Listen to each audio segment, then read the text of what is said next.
This week, we're talking all about the 2023 Canadian housing market outlook. Welcome back, everybody, and thank you so much for joining me. It is an absolute pleasure to have you tuning in again this week. I am joined by a super special guest, fellow team member, Iavarone.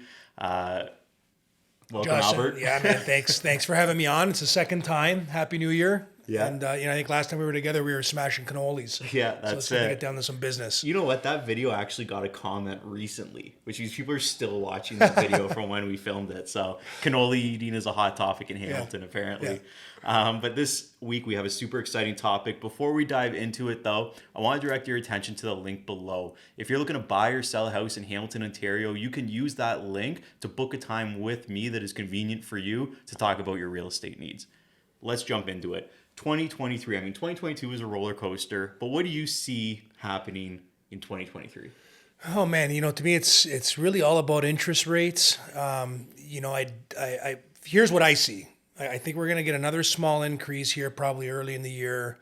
I think the Bank of Canada's temperature right now is to let it ride, see what the economy does, and then hopefully by the back half of the year we might see a small decrease. That's kind of my best guess based on where things are at. I don't know. What are you thinking on that? I was going to say the same thing. That seems to be the trend that everybody's talking about, a small increase. And by small, we mean like quarter point, right? I don't think we're going to see... I think it's quarter point or flat, right? 5 at the most. Yeah. But I think it's unlikely this year we see that 0.75 hike or anything crazy like that. I think we're most likely going to be at that 0.25. But you're right. We have January is the first announcement. March is the next. So January likely we'll see that increase. And then March, I don't know. I think they're going to watch it a little more carefully this year. Last year was just kind of raise, try to curb. Yeah, inflation. and we know it's all tied to inflation, right? So it's going to depend on these inflation rates. Generally, what's happening in the U.S. is a good leading indicator.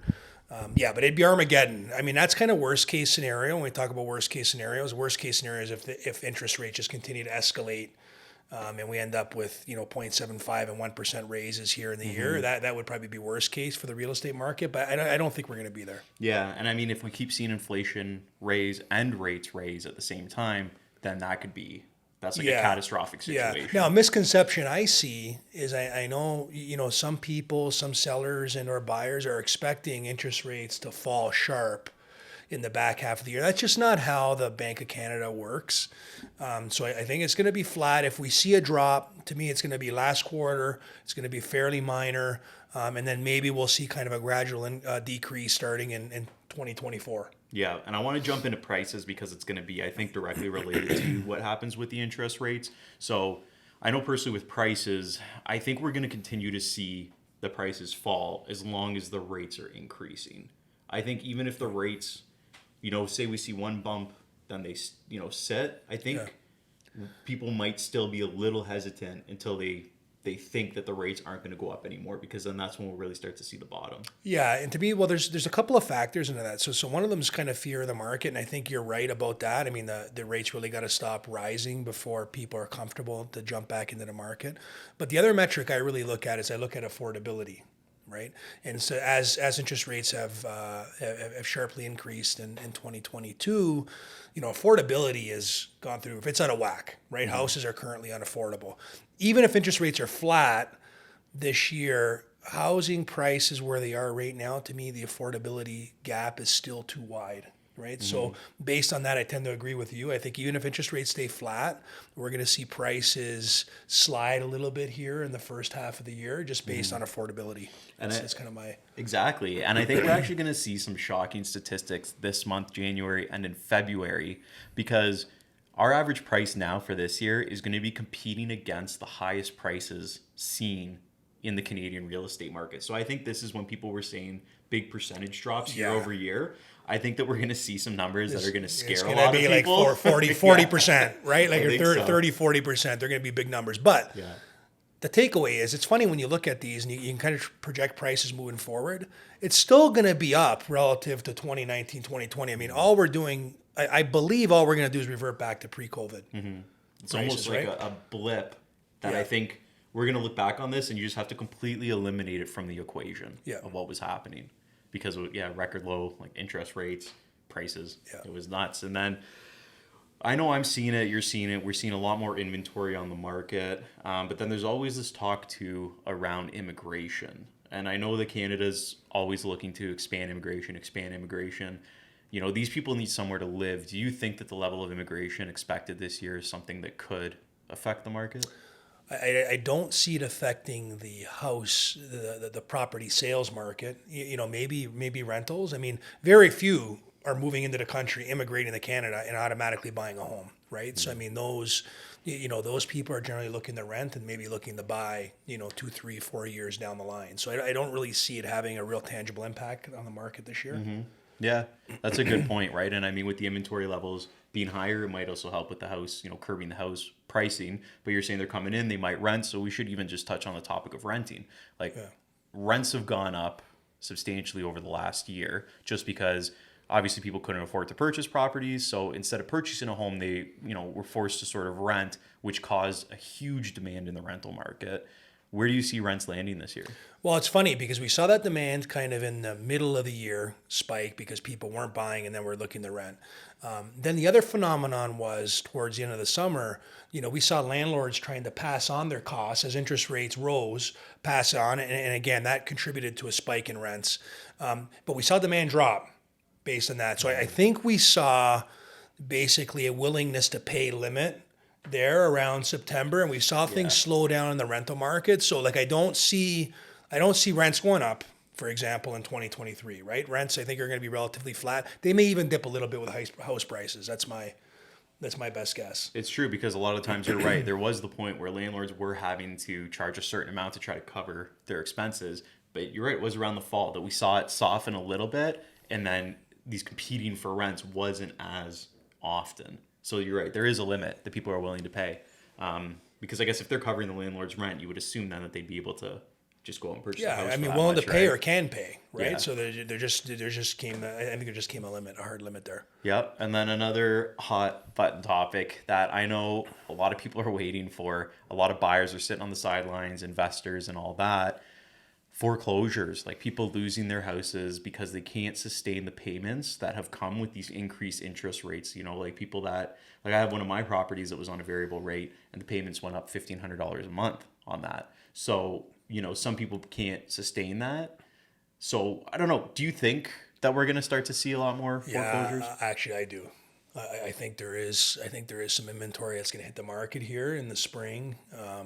That's probably related to foreclosure as mortgages renew. It's not people losing their houses per se, but it's just, where affordability, again, is just out of whack with their ability to pay, and they end up putting the house on the market. So I don't necessarily see it as foreclosures per se, but I just see more houses being listed for reasons of affordability. Yeah. Maybe not necessarily, that's a good way to put it. Maybe not necessarily foreclosure itself. That's a great way to put it. Yeah. So foreclosure, for those of you who don't know, is essentially when you default on the payments, the bank takes your property and then they auction it off to the public.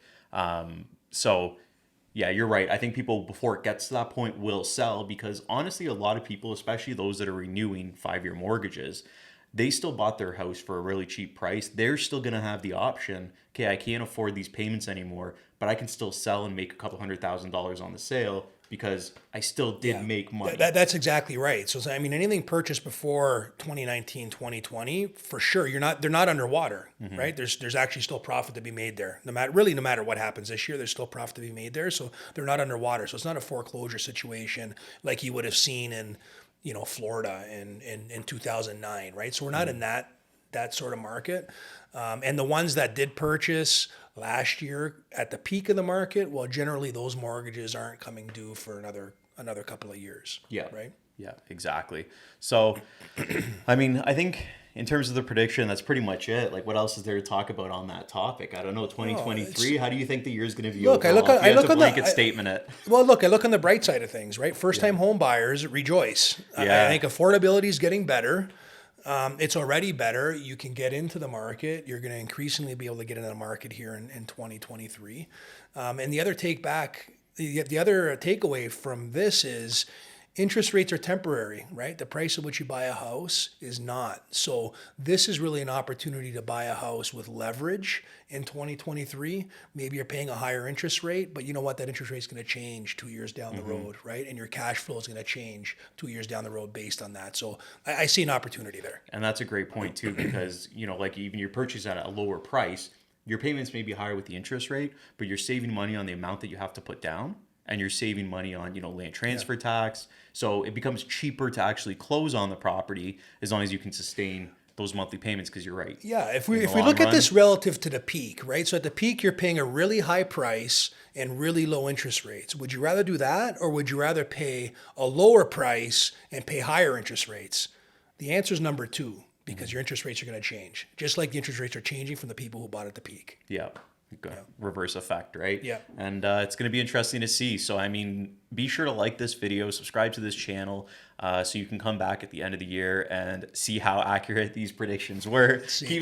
Keep in mind, these are just our predictions, our opinions on the market. If you're looking for something more specific in your market, you can reach out to me, you can reach out to Albert. We'd be happy to answer any questions that you may have. Albert's contact information is going to be in the description below as well, in case you want to reach out or you have questions about the greatest cannolis in Hamilton. But you're not eating sugar right now. I'm not eating sugar right now, but I do love to eat. So even if it's not cannolis, if you got questions about other restaurants and things in the city, we'd be happy to come in here and eat. Yeah, you're doing a challenge right now called 75 Hard, is it? Yeah. You want to briefly just talk about it? I think it's pretty cool. Yeah, it's pretty popular. I mean, the idea with the 75 Hard is actually mental toughness. So there's really 5 key things.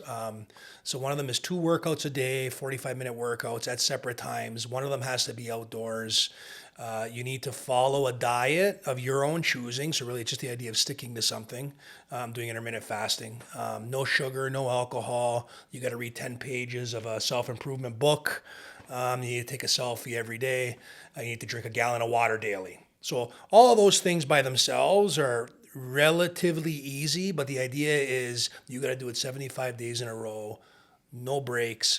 And the idea is when it's raining, you know, when you don't want to, it's okay, I'm going to get up, I'm going to do this, right? I'm not negotiating with myself, I'm doing it. Yeah, so you went into the stairs this morning, and I mean, you're looking out the window, how foggy it is, how wet it is right now. So. Yeah, so it's funny what you can do with your brain when you don't give yourself the option of. Right? Absolutely. That's amazing. So, yeah. So we'll see how it goes.